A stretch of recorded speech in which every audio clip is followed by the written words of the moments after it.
Hello, fellow truckers. So if you're like me and you've got a Cummins ISX engine, I've got a 2017, and I've been having a couple of issues with the emissions, and I thought I'd start making videos about some of the problems that I'm encountering to see if I can help some of you guys out there on the road as well, because these kinds of issues just seem to be too typical on the emissions.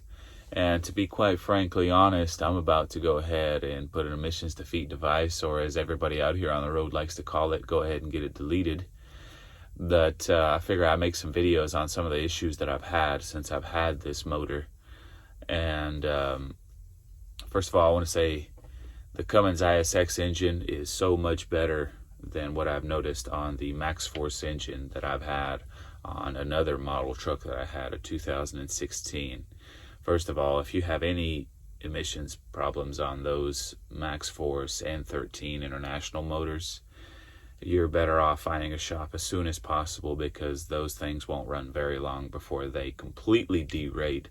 I've had a couple of issues on this ISX where the check engine lights came on the dozer valve going out, or NOx sensors, and other issues such as those where I was able to wait sufficient amounts of time, I mean very, very long periods of time, able to drive with those emissions problems, and still probably could have been continually driving without a very major loss of horsepower or derating on the side of the highway, which is very common for the MaxxForce engine. I know I've had it happen 3 or 4 times in a year. So if you calculate financially as an owner-operator what that costs in tow bills and getting it done at an international dealer and those other issues that brings, it can get quite pricey. So without further ado, I'm going to show how I do diagnosis on these, and let's move forward. So first of all, we put our key to the on position. Rotate. We turn the key on, but we don't start the truck. We click our on and resume accelerate button, and you'll see the dash will do this little thing with all the gauges, and it'll tell you what codes you have. You click on this little knob right here to be able to see what is active and what was previously active.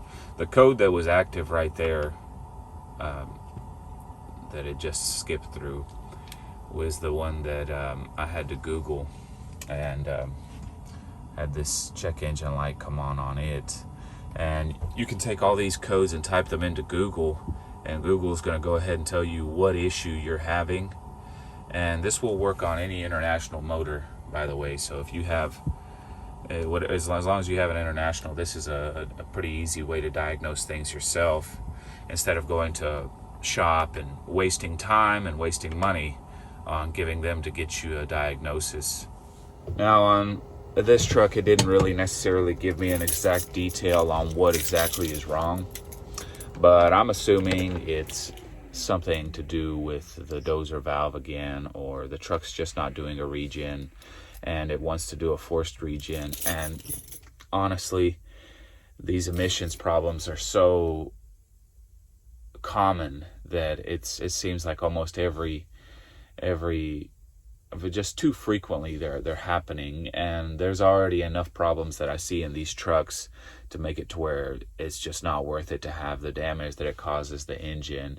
And of course, it is illegal to defeat the emissions, and I will not use this for any on-road purposes. It will only be used for off-road purposes, right? So that's an easy way to do a diagnosis yourself on these trucks.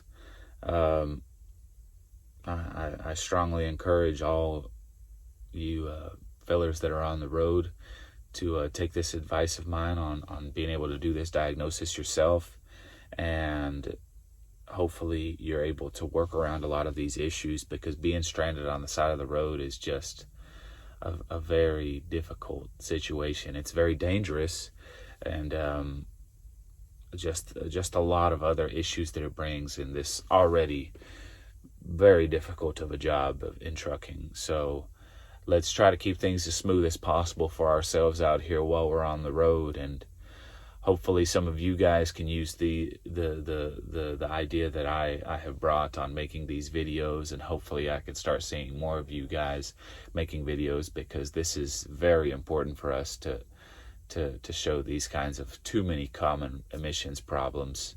So I'm going to make another video after I get things cleared up with the DEF and the EGR and everything like that, and I'm going to show everybody how that worked out for me. So lots of luck to you guys on the road. I hope that your business is successful. I hope that you're successful.